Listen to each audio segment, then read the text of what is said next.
EVOS Esports. Satu tim ini kayaknya udah banyak dapatin kekecewaan dan overhead. Untungnya, beberapa kali gue bisa komunikasi ke staff mereka untuk mengorek berbagai informasi. Nah, di Grand Final FFML Season 8, gue punya banyak pertanyaan yang akhirnya bisa dijawab. Gue ketemu dengan manajemen EVOS yang lagi kecapean karena EVOS Divine yang performanya kurang baik. Ini Mas Reno, Head of Performance EVOS Esports yang gue gak tag videonya, tapi gue wawancarai. Selama 26 menit gue wawancara, Mas Reno membuka banyak banget cerita soal EVOS Esports, mulai dari Mobile Legends, Free Fire, PUBG, hingga Liga Esports Nasional. Tenang aja, gue juga ngumpulin beberapa pertanyaan yang menurut gue layak untuk dipertanyakan dari netizen untuk Mas Reno. Disclaimer, audio gue rada gersak gerusuk karena interview di tempat rame. Tapi supaya tidak ada kesalahpahaman, gue tetap akan tayangkan dengan audio yang seperti ini. Tentunya pertanyaan yang langsung keluar di kepala gue adalah bagaimana nasib roster EVOS 2024 dan nasib AG yang masih belum jelas. Gimana enggak AG tiba-tiba farewell pasca gagalnya EVOS Legend ke playoff MPL ID Season 12. Semua udah terjadi ya, dari sisi Mobile Legends kemarin hashtag 7 lagi, terus nggak lolos playoff, terus dari Free Fire juga sekarang kita hashtag 5. Walaupun bisa dibilang ada peningkatan dari season lalu. Kalau nggak salah season lalu berapa ya? 5 juga kalau nggak salah, 4 atau 5. Cuman belum bisa kasih hasil yang maksimal, belum bisa juara, belum bisa lolos ke MPS. Cuman kita pandangannya ke depan lah. Jadi apa yang terjadi sudah terjadi. Sekarang gimana caranya kita bisa nge-build tim yang lebih kuat lagi buat 2024. Dan itu untuk Mobile Legends, plannya udah ada semuanya untuk tim MPL, terus Liga 1 dan MDL, terus beserta roster dan head coach-nya. Itu semua plannya udah ada. Terus untuk Free Fire per bulan ini itu kita udah langsung akan evaluasi secara menyeluruh juga. Tapi memang Free Fire kita juga tanggal 15 ini masih ada turnamen, masih ada Axis Cup di Senayan juga. Yang pastinya kita pengen kasih yang terbaik, kasih komunitas-komunitas kita yang udah datang dari jauh-jauh itu untuk dengan hasil yang terbaik lagi. Bicara soal Free Fire, ya. Ada kan ini baru season ini ya, pergantian atau dari season kemarin? Kalau ini nggak ada pergantian, season lalu sama season sekarang sama.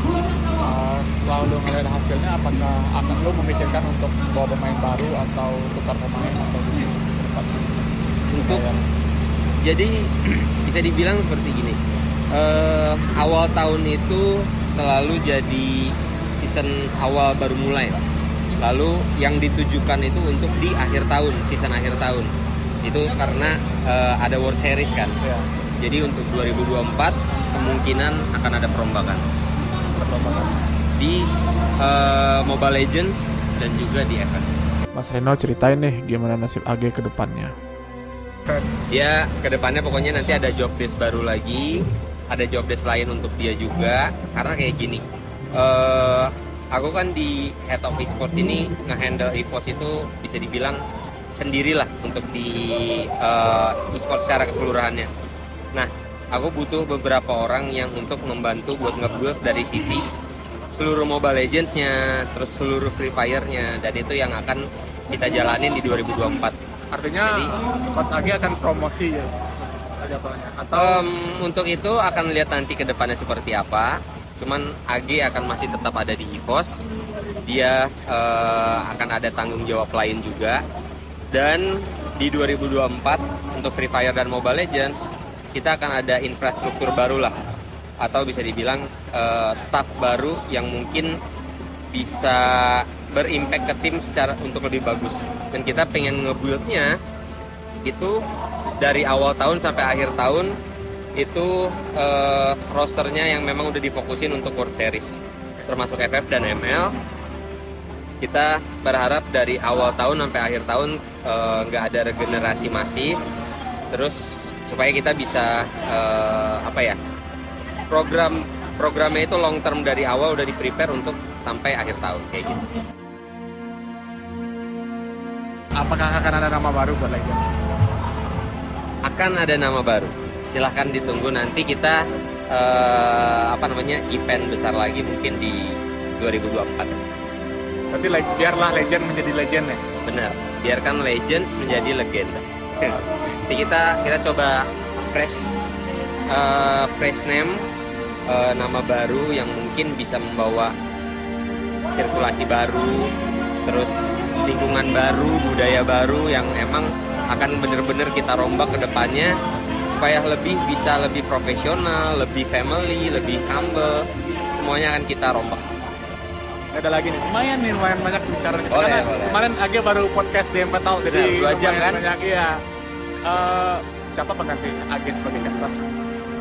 Clue-nya kalau bisa di-announce, kalau perlu clue.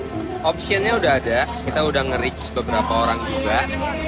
Cuman kita juga masih punya coach di di Mobile Legends sekarang. Semua akan di-trial ulang, player, coaches, analis, semuanya akan di-trial ulang. Cuman optionnya kita udah ada. Untuk siapanya itu silakan refresh sosmednya EVOS sampai 2024. Oke.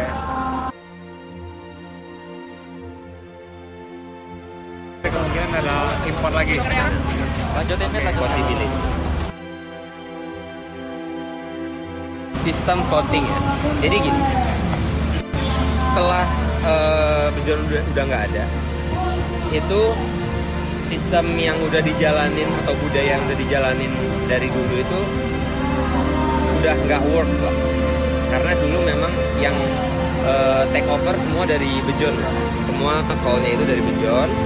Terus ketika masuk ke AG, Techstamp, sebelum ada Caleb naik, itu karakternya mereka ini belum seperti Bejorn yang emang benar-benar handle over semuanya kan. Nah jadi dengan berjalannya waktu, terus pada di season 11 waktu itu juga masih ada pergantian head coach kan, awalnya Techstamp, terus akhirnya AG. Nah karena itu mungkin yang membuat jadinya budayanya itu sistem voting gitu. Plus memang player kita juga waktu itu jadi ada 2 sisi lah, satu player ISF sama WCG, bener kan? Karena dua-duanya ini sama-sama menggiurkan, sama-sama punya achievement yang bagus. Dari yang ISF dia bisa comeback jadi menang ISF, terus dari WCG dia menang-menang turnamen sampai akhirnya WCG. Jadi bisa dibilang semua ke-build itu karena berjalannya waktu juga sama budaya yang salah lah. Dan itu yang mungkin kita lihat awalnya itu bagus, tapi ternyata itu jelek. Dan itu yang kita ambil maknanya lah, kita ambil pengalamannya, kita udah tahu kita itu kurangnya apa dari sisi coaching, dari sisi players, kurangnya apa dan tidak boleh dilakukan lagi itu ke depannya apa. Itu yang akan jadi pembelajaran kita buat 2024. Jadi kalau misalnya mungkin orang-orang pada bilang AG out. Nah menurutku itu nggak bagus. Kenapa? Karena AG dan coaching staff yang lain itu punya pengalaman yang banyak dan dia itu udah tahu kurangnya apa. Jadi kalau misalnya kita nggak utilize itu 2024 berarti kita riset lagi dari nol. Kita cari lagi batunya di mana, kesalahannya apa yang harus dilakukan. Lebih baik kita utilize dari pengalaman kita buat lebih baik ke depannya. Kita udah tahu nih yang mana yang nggak boleh kita laluin, yang nggak boleh kita jalanin. Tim e-sport terutama EVOS itu sebenarnya emang lagi kurang atau udah mencapai titik di mana ini bisnisnya udah mulai menguntungkan secara Jadi gini, mungkin kalau kita lihat itu bedanya gini, mungkin dulu kenapa kita bisa juara-juara itu karena memang kita invest. Kayak siapa sih coach yang ngambil dari luar pertama kali, kalau nggak salah sih EVOS ya. Setauku sih EVOS. Season 3 ya. Nah itu yang jadiin kita tuh kuat lah. Terus player-playernya juga dulu lumayan stars kayak gitu kan, kita ambil anti-match dari Onyx kayak gitu kan. Nah mungkin sekarang ini kelihatannya itu EVOS jadi nggak ada duit, kita nggak beli player atau apa. Sebenarnya bukan karena bangkrut, bukan karena nggak ada duit. Nggak mungkin kita bisa jalanin semua ini operasionalnya, kita bikin tim baru, kita bikin kita rekrut BA baru. Nggak mungkin kalau misalnya kita bangkrut, nggak mungkin kita rekrut mereka gitu kan. Nah, cuman dulu sistemnya itu kita pengen jalanin satu hal yang baru di MPL Season 10 itu sistem regenerasi. Jadi kayak dulu MPL Season 9 kita masih ada anti-match, Rex, segala macam, ada One kayak gitu kan. Terus mereka tuh kan udah lumayan senior juga, yang dimana memang mungkin fire-nya untuk menang nggak se-fire player-player baru ini nih, yang memang mereka masih merangkak dari bawah, pengen ngerasain panggung MPL segala macam. Sampai akhirnya di MPL Season 10 kita regenerasi ke player-player muda, dan itu berjalan di MPL Season 11 dan 12. Dan sampai akhirnya Season 12 kita lihat sebenarnya kita tuh apa yang udah kita build di Season 10 itu sebenarnya nggak gagal loh. Kita punya player MPL dan MDL yang kuat kan. Di MPL-nya ada title ISF, di MDL ada title WCG, which mean berarti regenerasi kita bagus. Cuman memang nggak segampang itu aja jalannya. Obstacle-nya banyak banget. Kita juga untuk ngejalanin sistem seperti ini lumayan struggle juga, karena player-player baru, perlu ada build mental yang bagus, metode-metode build mental yang bagus itu seperti apa, dan itu yang masih banyak kita kurangnya lah, yang akan kita jadiin pembelajaran buat nanti roster kita di 2024, plan kita di 2024. Liga 1 tahu nggak gimana cara dapetin wildcard? Proposal? Salah, bukan cuma itu, beli.